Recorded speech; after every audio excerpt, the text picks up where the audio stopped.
A routine traffic stop on a rain-lashed stretch of American highway.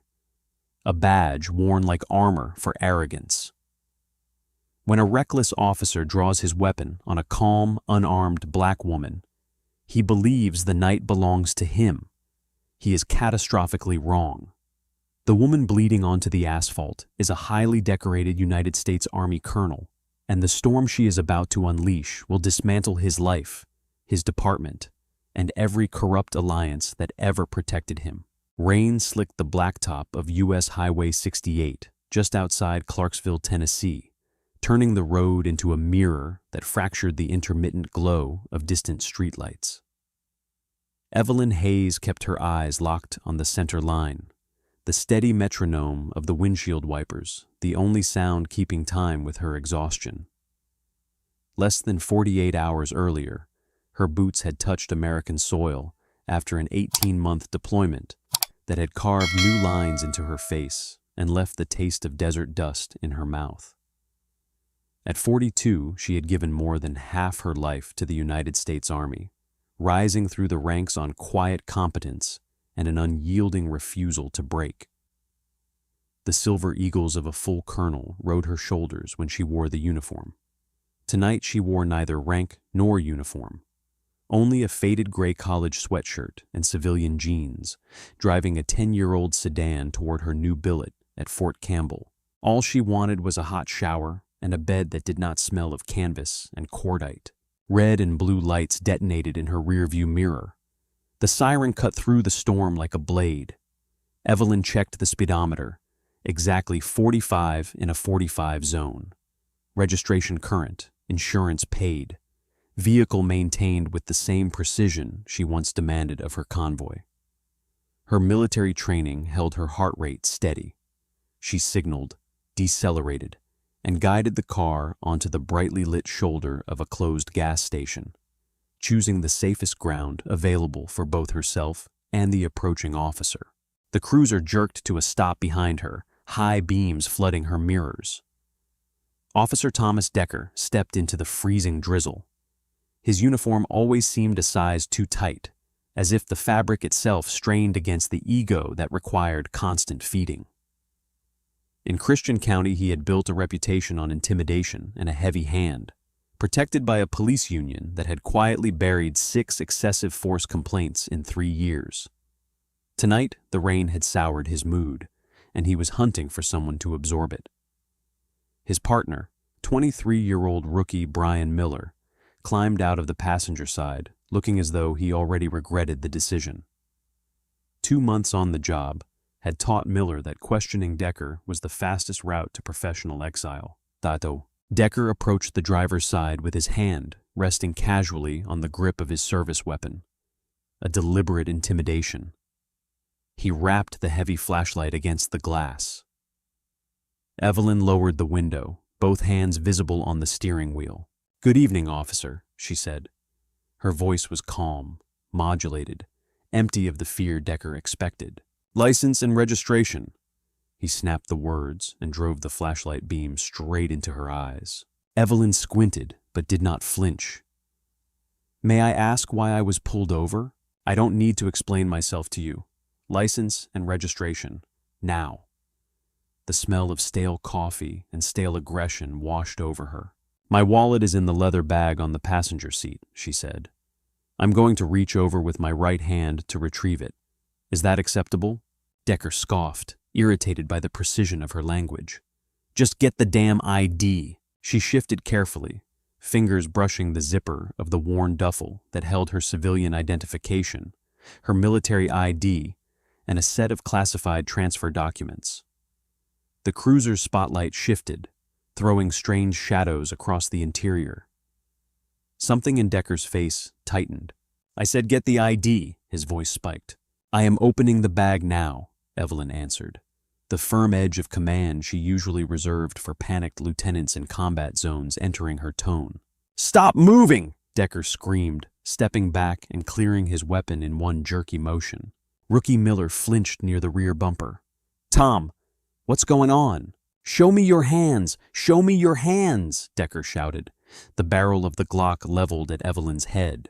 She froze, empty palms rising slowly. My hands are visible. I am unarmed. I am not a threat. You were reaching for something. His chest heaved. The entire escalation lived inside his own head, fed by bias and fragile authority. I was reaching for the identification you requested. My hands are in the air. I'll step out if you want to search the bag yourself. Don't you move a muscle. His finger was inside the trigger guard. Rain slicked the metal. Evelyn met his eyes. She had faced insurgent ambushes and mortar fire. Now she stared down the barrel of a terrified, incompetent local cop on American soil. "Officer," she said, the word carrying pure command. "Lower your weapon. You are escalating a non-lethal traffic stop. Lower it now." That tone, the unmistakable voice of a superior officer issuing an order, shattered whatever remained of Decker's control. He did not hear logic. He heard defiance. The gunshot cracked through the wet night. Safety glass exploded outward in a glittering burst. A white-hot tearing sensation ripped through Evelyn's upper left shoulder. The 9mm hollow point threw her against the center console. The world tilted. Rain became a high-pitched ringing. Warm blood soaked the gray wool of her sweatshirt almost instantly. "Shots fired! Shots fired!" Decker screamed into his radio, voice climbing toward hysteria. "Suspect reached for a weapon. I had to fire." Evelyn slumped, gripping the ruined shoulder. Training overrode pain.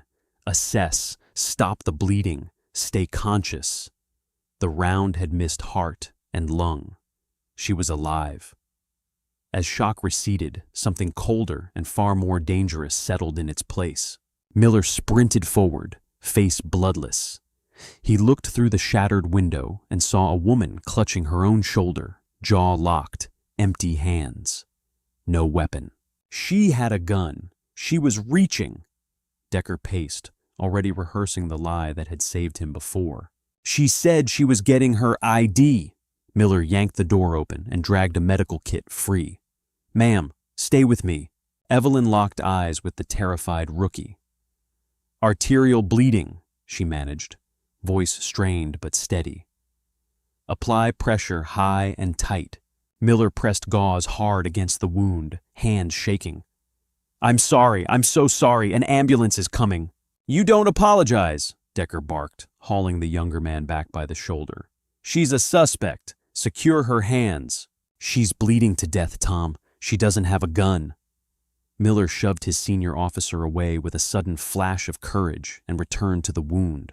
Evelyn's vision blurred at the edges. "Look in the bag," she whispered. "Green folder." Sirens howled closer. 2 more cruisers and an ambulance flooded the lot.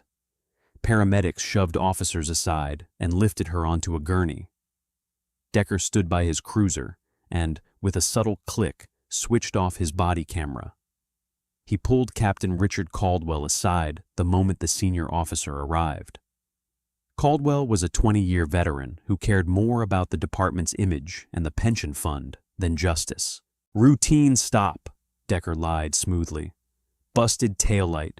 She got combative, refused orders, reached into a duffel, and pulled a dark object. "I feared for my life." Caldwell eyed the shattered glass and the spreading pool of blood. "Did you secure the weapon?" "Miller's tossing the car now, probably under the seat. Look, she's a nobody. Shabby clothes, old car, just some aggressive drifter." Caldwell nodded. "Get your union rep on the phone. Lock the scene down. Nobody talks to the press." In the ambulance, the paramedics worked frantically. One took trauma shears to the sweatshirt collar. The fabric fell away, revealing a set of dull silver dog tags resting against Evelyn's collarbone, sticky with her own blood. "Hayes, Evelyn M. Opos Colonel, U.S. Army." The medic's face drained of color. "Oh my God, she's a colonel." Evelyn's eyes fluttered open for a heartbeat. "Secure my bag, classified documents." Then darkness took her. By the time she was wheeled into emergency surgery, Caldwell's spin machine was already moving. A press release described an officer forced to discharge his weapon during a tense stop involving an uncooperative, hostile suspect. A police guard was posted outside her recovery room, treating her as a prisoner under arrest for assaulting an officer. 200 miles away at the Regional Military Command Center, a secure terminal flashed red. Colonel Evelyn Hayes had failed to check in. Protocol demanded a trace on her encrypted device. The GPS coordinates resolved inside the surgical ward of the civilian hospital in Clarksville. Major David Lawson, her executive officer and the most loyal officer she had ever commanded, stared at the screen. Hayes had survived 2 IED blasts and a direct siege on a forward operating base. She did not simply appear in civilian hospitals. He made 3 phone calls. The last was to a 3-star general at the Pentagon. 4 hours later, the sun was only a gray suggestion over Christian County, when the sound of heavy diesel engines rattled the windows of the Clarksville Police Department. Captain Caldwell, asleep at his desk, groaned and parted the blinds. His blood turned to ice. 3 black armored SUVs and 2 Army CID tactical transports filled the municipal lot. Heavily armed military police in full kit poured out and locked down the perimeter of the civilian station. Major Lawson stepped from the lead vehicle, uniform immaculate, face carved from stone. He bypassed the stunned desk sergeant, kicked Caldwell's door open, and dropped a heavily redacted federal warrant onto the desk. Captain Caldwell, 4 hours ago, one of your men fired a round into the chest of my commanding officer, Colonel Evelyn Hayes. You have 30 seconds to produce every frame of body cam and dash cam footage and the officer who pulled the trigger, or I will dismantle this precinct, brick by brick. Caldwell's local power, golf with the district attorney, quiet deals with judges, an ironclad pact with the Union, meant nothing against the cold eyes of the man in front of him. This is local jurisdiction, Caldwell stammered. You can't just storm in here. Lawson stepped closer until the smaller man had to look up. Your officer shot a United States Army colonel transporting Level 4 Department of Defense materials. Federal jurisdiction under the National Security Act attached the second the trigger was pulled. Your jurisdiction evaporated with the gunshot. Now, where is the evidence room? When Caldwell still blustered about subpoenas and Union lawyers, Lawson gave a single nod. Special Agent Sarah Jenkins, former Ranger, unclipped a steel breaching tool and walked past the captain toward the server room. Caldwell lunged. Lawson's hand shot out, seized the front of the uniform shirt, and slammed the captain back into his chair hard enough to rattle the windows. Sit down, obstruct this investigation, and you will be in federal lockup before your coffee cools. Name of the shooter. A quiet, shaking voice came from the doorway. Officer Thomas Decker. Rookie Brian Miller stood there, uniform still dark with Evelyn's blood. Caldwell roared at him to shut his mouth. Miller ignored him and looked straight at Lawson. Decker shot her. I was there. She wasn't reaching for a weapon. She told us she was getting her ID. He panicked, and she told me to secure her green folder. I have it. He held out the blood-spattered military dossier. Lawson verified the unbroken federal seal, then looked at the young man's stained hands. You applied the pressure to the arterial wound? Yes, sir. You saved her life, son. Lawson keyed his radio. Jenkins, secure the servers. Team 2, locate and detain Officer Thomas Decker. In the break room, Decker was still laughing around a stale donut, regaling dispatchers with the story of his own heroism, when the door was kicked off its hinges. 4 CID operators swarmed him. Before the donut hit the floor, he was face down on the linoleum, wrists locked in heavy steel. Major Lawson looked down at him with undisguised disgust. Officer Thomas Decker, you are being detained by the United States Army Criminal Investigation Division for the attempted murder of a commissioned officer of the United States Armed Forces, and on suspicion of interference with classified federal intelligence. Color drained from Decker's face. Commissioned officer? She was a nobody, some drifter. The woman you shot is Colonel Evelyn Hayes. She spent the last 18 months hunting terrorists in the Syrian desert. She has more honor in the fingernail you nearly took off her than you possess in your entire existence. Decker began to hyperventilate. She had a gun. Check my body camera. Agent Jenkins stepped in, holding a hard drive. Your camera was manually switched off 3 seconds after the shot. Your partner's was not. We have the entire exchange in high definition. The shield of the badge shattered. Decker was dragged out, kicking and screaming for a union representative who could no longer save him.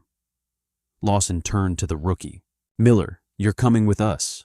You're the sole material witness, and this precinct is no longer safe for you. The federal takeover of the Clarksville Police Department was complete in under 30 minutes.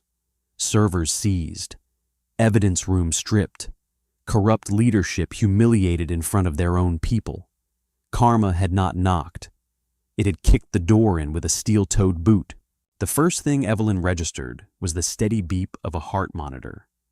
The second was the absence of canvas and field hospital iodine. This room smelled of sterile linen and powerful antiseptic. She opened her eyes to harsh fluorescent light and a deep, throbbing agony radiating from her left shoulder like a band of hot iron. Welcome back, Colonel. Major Lawson sat in the rigid visitor's chair, posture perfect, dark circles under his eyes, the only sign of a sleepless night. Relief softened the granite of his face for a fraction of a second. David, she rasped. Status. He held a cup of water to her lips. Secure medical wing, Walter Reed. We medevaced you the moment the civilian team stabilized your vitals. 9 mm to the upper left clavicle. Shattered the bone, tore the deltoid. Titanium plate. You're going to be sore for a while. She closed her eyes, reconstructing the rain, the flashlight, the crack of the gunshot. The rookie, the kid who tried to stop the bleeding. Officer Brian Miller is under federal protection at Fort Campbell. Full debrief. Sworn statement. He surrendered the classified dossier intact. And the shooter? Lawson's jaw tightened. Thomas Decker is in a windowless federal interrogation cell. His captain, Richard Caldwell, tried to orchestrate a cover-up before your blood dried on the asphalt. Decker's body camera was switched off, but Miller's captured everything. Audio is crystal clear. Agent Jenkins has already delivered the footage to the Department of Justice. He told her the rest. 6 prior excessive force complaints against Decker in 3 years. Everyone buried by Caldwell and Union President Martin Grigsby. Witness intimidation. Falsified reports. A violently unstable man protected because he padded arrest statistics. A cold fury settled in Evelyn's chest, overriding the pain. This had never been one bad cop having a panic attack in the rain. It was a machine that preyed on the vulnerable, and Decker had pulled the trigger because he believed himself untouchable. He had simply never imagined his 7th victim would arrive with the full weight of the United States military behind her. They thought I was a nobody, she said quietly. Old car, faded clothes, the color of my skin, disposable. They miscalculated. No. They calculated perfectly for the environment they built. If I had been a civilian, a mother coming off a night shift, a student driving through their town, I would be dead, and Decker would be accepting a medal over a falsified report. She pushed herself higher against the pillows, ignoring the spike of pain. I am not simply pressing charges for attempted murder. I want the Department of Justice to tear that precinct down to the foundation. Caldwell for conspiracy and evidence tampering, Grigsby for racketeering and witness intimidation. Every buried file, every shattered life they swept under the rug. Lawson's smile was sharp and predatory. Federal prosecutors are already drafting RICO indictments. We're bringing a war to Christian County. Good. Tell Jenkins I want the DOJ task force lead by tomorrow morning. And David, make sure Officer Miller receives the best legal protection the government can provide. He stood up to a monster when he had everything to lose. That kid is the only real cop that town ever had. Morning brought no warmth to the dim, smoke-stained office of the local police union. Martin Grigsby paced like a caged animal. For 12 years, he had ensured no officer under his protection ever faced true accountability. He had buried internal affairs reports, intimidated journalists, and bullied city council members into silence. Now the television screen showed a bright red breaking news banner. U.S. Army colonel shot unarmed by local police during routine traffic stop. Federal takeover of Clarksville precinct. Captain Caldwell slammed a fist on the mahogany desk. "You told me we could contain this." "I cannot contain the Department of Justice," Grigsby snarled. "The FBI froze our union accounts an hour ago. We can't even hire outside counsel. They're treating us like a cartel because you operated like one." A smooth, authoritative voice cut through the room. "Gentlemen," Samuel Harrington of the United States Department of Justice Civil Rights Division stood in the doorway flanked by 4 FBI agents in tactical windbreakers. He held a leather briefcase in one hand and a sheaf of federal warrants in the other. "Martin Grigsby, Richard Caldwell, you are both under arrest under the Racketeer-Influenced and Corrupt Organizations Act. We spent the last 12 hours analyzing the servers Major Lawson's team seized. We found the deleted files, the 6 buried complaints against Decker, the altered dispatch logs, the emails coordinating the intimidation of civilian witnesses. You didn't merely cover up the attempted murder of Colonel Hayes. You ran a systemic organized criminal enterprise out of a taxpayer-funded police station." Grigsby tried to summon old bluster. Harrington casually pinned a warrant to the Union president's chest. "Signed by a federal judge at 3 o'clock this morning. Cuff them." The agents moved with brutal efficiency. Grigsby whimpered as steel closed around his wrists. Caldwell simply slumped, spirit broken. Harrington had tipped the national media. A sea of cameras waited outside. Local citizens who had lived under the precinct's boot for years watched in stunned silence as the 2 most powerful men in the county were loaded into armored federal transport vehicles. 200 miles away in her sterile room at Walter Reed, Evelyn watched the broadcast on a small flat screen. Major Lawson stood by the window, rare satisfaction softening his features. "They look smaller on television," she said. "Bullies always do when you take away their badges. Harrington's team is gutting the precinct. Every officer who participated in the cover-up is suspended pending federal review.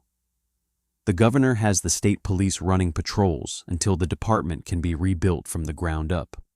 And the previous victims, every single case is being reopened. Because of you, 6 people who were beaten and silenced finally get their day in court." Evelyn leaned back against the pillows and exhaled. She had taken a bullet, endured agonizing surgery, and stared down the barrel of a terrified man's gun. Watching Caldwell and Grigsby driven away toward a federal penitentiary, she knew the pain had been worth the justice it purchased. The federal holding facility at Fort Campbell was designed to break men. Interrogation Room 4 was reinforced concrete, painted soul-crushing gray. No windows, no clocks, no sense of the outside world. Thomas Decker sat in a steel chair, bolted to the floor, wearing a bright orange jumpsuit. 36 hours in custody had stripped away the bravado. Only hollow terror remained. The heavy door opened. Major Lawson and Samuel Harrington entered and did not sit. They stood on the opposite side of the table and looked down at him as though examining something repulsive. "Officer Decker," Harrington said, opening a thick folder and scattering high-resolution crime scene photographs across the steel. "I am the federal prosecutor who will be dismantling the rest of your life. I want my union rep. I want Grigsby. Martin Grigsby is sitting in a cell 3 blocks away, crying into a paper cup. He and your former captain were indicted on federal racketeering charges this morning. There is no union left to protect you. You are entirely alone." Decker stared at the photographs, the shattered window, the blood on the center console, the green military dossier. "I thought she was reaching for a gun. It was dark. She wasn't complying. I feared for my life." Lawson leaned forward, both large hands flat on the table. You feared for your life because a calm, unarmed woman told you she was retrieving identification. You feared for your life because she refused to cower. Or did you pull the trigger because you are a weak, pathetic man who uses a badge to compensate for his own inadequacy? You don't know what it's like out there, Decker's voice cracked into hysteria. Split-second decisions. It was a mistake. A mistake is writing the wrong date on a citation, Harrington said coldly. Firing a hollow point into the chest of a highly decorated United States military officer because she bruised your ego is attempted murder. He set a small digital recorder on the table and pressed play. Captain Caldwell's frantic voice filled the concrete room. It was all Decker. The guy is a liability. I told Grigsby we should have fired him 2 years ago when he broke that teenager's jaw, but the union forced me to keep him. Decker is unstable.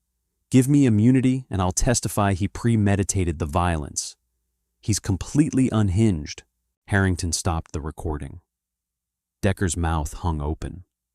The men who had built the system that protected him had thrown him to the wolves the instant their own freedom was threatened. The Brotherhood had been an illusion held together by mutual criminality. They sold you out, Lawson said quietly. Every person who enabled your violence has abandoned you. You face attempted murder, aggravated assault under color of law, and civil rights violations. The Department of Justice is recommending 45 years in a maximum security federal penitentiary. You will be nearly 80 before you see a parole board. Decker broke. He buried his face in manacled hands and sobbed, deep, pathetic sounds that echoed off the concrete. He begged for a deal. He cried for his mother, for his career, for the life he had carelessly thrown into the dark. The United States government does not negotiate with domestic terrorists who shoot unarmed citizens, Harrington said, gathering his files. Enjoy the concrete, Thomas. As they left the broken man weeping in the silence, Lawson's secure phone vibrated with a message from Walter Reed. Evelyn was awake and asking for an update. He typed a single sentence. The fortress has fallen. In a quiet, heavily guarded hotel room in Washington, D.C., Brian Miller sat at a desk, staring at a set of application papers. The night before, Major Lawson had visited him. Miller had assumed his law enforcement career was finished.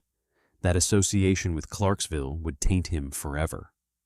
Instead, Lawson had handed him a recruitment packet for the United States Army Criminal Investigation Division.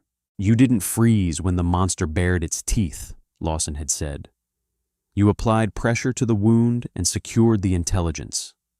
The Army needs men who know the difference between legal authority and moral right. When this trial is over, we have a place for you.